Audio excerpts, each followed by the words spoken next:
சட்டப்பேரவை தேர்தல் நடைபெற இருக்கிறது. பல்வேறு கட்சியினர் உங்களிடம் வாக்குறுதிகளை கொடுத்து வாக்கு கேட்டு வந்திருப்பார்கள். இங்கே இப்போது நாம் தமிழர் கட்சி சார்பில் வாக்கு சேகரிக்க வந்திருக்கிறோம். 70 ஆண்டு காலமாக யாரெல்லாம் ஆட்சி செய்தார்களோ, யாரெல்லாம் ஆளுங்கட்சியாக ஆண்டு இருந்தார்களோ, அதே காங்கிரஸ் பிஜேபி கட்சியினர் தான், அவர்களுடைய கூட்டணியினர் தான் இன்றைக்கு எல்லா பிரச்சனைகளையும் உருவாக்கிவிட்டு திரும்பவும் நம்மிடம் வந்து பிரச்சனைகளை தீர்க்கிறோம் என்று சொல்லிக்கொண்டு வாக்கு கேட்டு திரும்பவும் வருகிறார்கள்.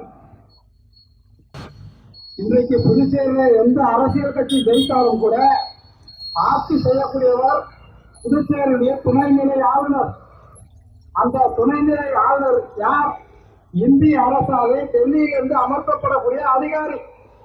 அந்த அதிகாரிக்கு இருக்கக்கூடிய அதிகாரம் என்பது நாமெல்லாம் தேர்ந்தெடுக்கக்கூடிய, ஓட்டு போட்டு தேர்ந்தெடுக்கக்கூடிய அந்த சட்டமன்ற உறுப்பினருக்கு இல்லை.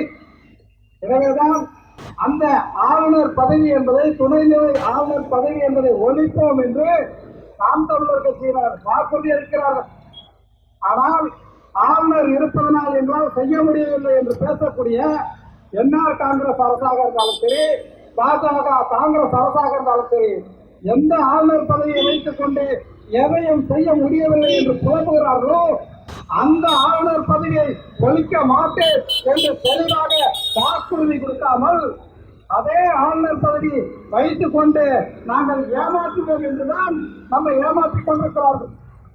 எனவே தெளிவாக சிந்திக்கக்கூடிய மக்கள் இந்த ஆளுநர் பதவியை ஒழிப்போம், இந்த இந்தியாவையே கூட்டாட்சியாக மாற்றுவோம் என்ற திட்டத்தோடு இருக்கக்கூடிய தமிழ் தேசியம் என்ற தமிழ் மக்களுடைய இன மொழி உரிமைகளை, வேலை வாய்ப்பை, வாழ்வாதாரத்தை உறுதி செய்து மண்ணின் மக்களை, வேளாண்மையை, மீன்பிடி தொழிலை, நெசவு தொழிலை பாதுகாக்கக்கூடிய வேட்பாளர்களாக நாம் தமிழர் கட்சி முன்வைக்கக்கூடிய விவசாய சின்னத்திலே வாக்களிக்க வேண்டும் என்று வேண்டுகோள் விடுக்கிறோம்.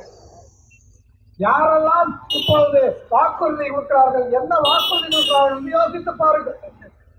சின்ன பசங்களுக்கு சாக்லேட் மிட்டாய் கொடுத்து மயக்கம் வர வச்சு கடத்திட்டு போயிட்டு கொள்ளடிக்கிறாங்க பாருங்க.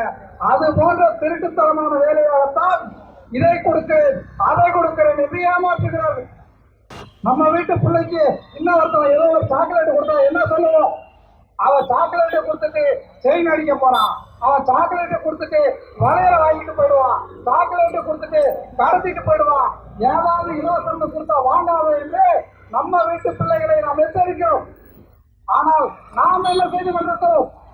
அவன் 1000 ரூபாய் கொடுக்கிறான், இவன் 1500 ரூபாய் கொடுக்கிறான், இவன் 2000 ரூபாய் கொடுக்கிறான், இவன் 3000 கொடுக்கிறான் என்று வெட்கமே இல்லாமல் காசை வாங்கி கொண்டு வாக்களிக்கிறோம். எனவே இதிலிருந்து நாம் மாற வேண்டும், மாற்று சிந்தனை வேண்டும்.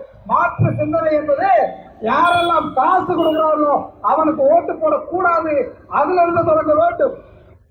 நம்மை புரிந்து கொண்டு, நாம் படுகின்ற துன்ப துயரங்களை புரிந்து கொண்டு நமக்காக களத்தில் யார் நிற்பார்கள் என்றால் நம்மோடு எளிமையாக பழகக்கூடிய வேட்பாளர் தான் இருப்பார். அப்படியான வேட்பாளர் தான் முதுகலை தமிழ் படித்த ஜெயசித்ரா அவர்கள்.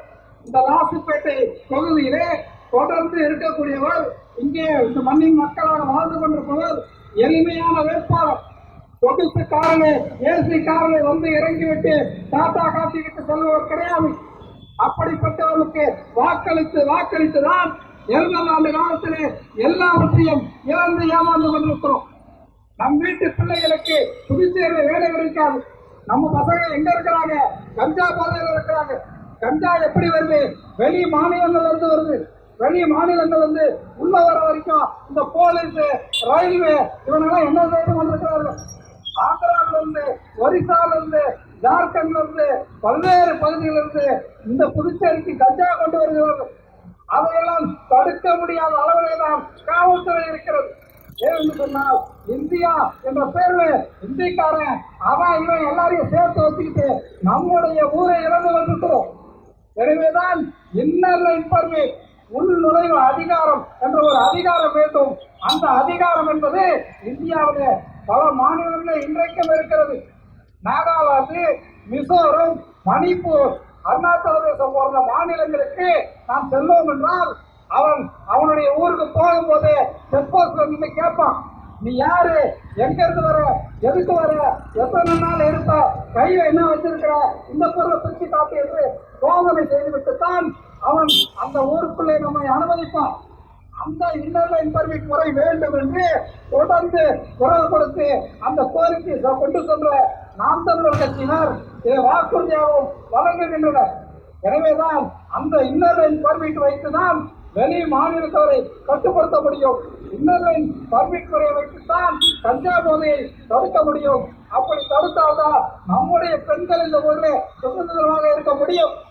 எனவேதான் அப்படியான மாற்று திட்டங்களை முன்வைத்து வரக்கூடிய நாம் தமிழர் கட்சியினுடைய வேட்பாளர்களுக்கு விவசாயிகள் சின்னத்திலே நீங்கள் வாக்களிக்க வேண்டும், வெற்றி பெற செய்ய வேண்டும். நாங்க ஜெயிக்கிற கட்சிக்கு தான் ஓட்டு போடுவோம்னு சொல்லக்கூடாது. இந்த கட்சியை சரியான கொள்கையோடு நிற்கிறார்கள், பாருங்கள், ஆணுக்கு பெண் சமம் என்று பேசுவதோடு மட்டுமல்லாமல் 14 ஆண் வேட்பாளர்கள் 14 பெண் வேட்பாளர்கள் என்று போட்டு நடைமுறையிலே தமிழ் இனத்தினுடைய அந்த ஆண் பெண் சம உரிமை என்பதை நடைமுறையிலே தேர்தல் களத்திலும் கொண்டு வந்திருக்கிறார்கள். இப்படி மாற்றி கடைபிடித்து காட்டி செயல்பாட்டு களத்தில் இருப்பவர்களாகிய நாம் தமிழர் கட்சியினருக்கு உங்கள் பொன்னான வாக்குகளை அளித்து விவசாயிகள் தினத்திலே வெற்றி பெற செய்ய வேண்டும். அப்படி செய்தோம் என்று சொன்னால்தான் எதிர்கால தலைமுறையினரை இந்த மண்ணிலே வாழ்வதற்கு பாதுகாக்க முடியும். இன்றைக்கு அரசியல் கட்சிகள் தேர்தல் வாக்குறுதிகள் என்னென்ன கொடுக்கிறாங்க நீங்க போய் பாருங்க.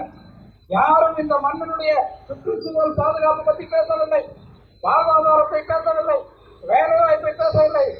இதை கொடுக்கிறேன் அதை கொடுக்கிறேன் என்றுதான் சொல்லிக் கொண்டிருக்கிறார்கள். எனவே இந்த மண்ணின் மக்களுடைய இந்த வளங்களை, கனிம வளங்களை, இயற்கையை, சுற்றுச்சூழலை, மரங்களை, காட்டை எல்லாவற்றையும் பாதுகாக்க வேண்டும் என்று போராடுகின்ற நடைமுறையில் அதற்கான இன உரிமை போராட்டத்திலே கள செயல்பாட்டாளரோடு நின்று கொண்டிருக்கக்கூடிய நாம் தமிழர் கட்சிக்கு நீங்கள் வாக்களித்து வெற்றி பெற செய்ய வேண்டும். மாற்று திட்டம் என்ற பெயரிலே ஏமாற்றாமல், மாற்று என்ற பெயரில் ஏமாற்றிக் கொண்டிருக்காமல் உண்மையான மாற்று திட்டங்களை மக்களிடம் முன்வைத்து தமிழ் தேசியம் என்ற மத்திய அரசுகளை மக்களிடையே முன்வைத்து ஒரு மாற்றத்தை இந்த மண்ணிலே இவர்கள் நிகழ்த்திக் கொண்டிருக்கிறார்கள். அந்த மாற்றம் என்பது நம் கருமுன்னாலேயே தெரிகிறேன். இன்றைக்கு நம்முடைய வீடுகளிலே நாட்டு சர்க்கரை இருக்கிறது என்று சொன்னால் ஒரு தமிழ் தேசிய எழுச்சி எல்லா இடத்திலும் பரவி ஒரு மரபு வேளாண்மை, மரபு எல்லாவற்றிலும் மரபு மருத்துவம், எல்லாவற்றிலும் மரபை நோக்கி நாம் திரும்பிக் கொண்டிருக்கிறோம். நாம் தெற்கு எண்ணெய்க்கு திரும்பிவிட்டோம், நாட்டு சர்க்கரைக்கு திரும்பிவிட்டோம், ஜல்லிக்கட்டு உரிமையை பாதுகாத்து விட்டோம். அதுபோல தமிழ் இனத்தினுடைய உரிமையை மீட்க தமிழ் தேசிய அரசுகள் என்ற மரபார்ந்த அரசியலுக்கு திரும்ப வேண்டும். அதற்கான தமிழ் தேசிய லட்சிய அரசியலை உயர்த்தி பிடிக்கக்கூடிய நாம் தமிழர் கட்சி வேட்பாளர்களுக்கு வெற்றி பெற செய்யும் வகையிலே விவசாயிகள் சின்னத்திலே வாக்களிக்க வேண்டும். தன்னை நேசிக்கிறார்கள் 7வது வரிசையிலே அந்த விவசாயிகள் சின்னத்தோடு போட்டியிடுகிறார்.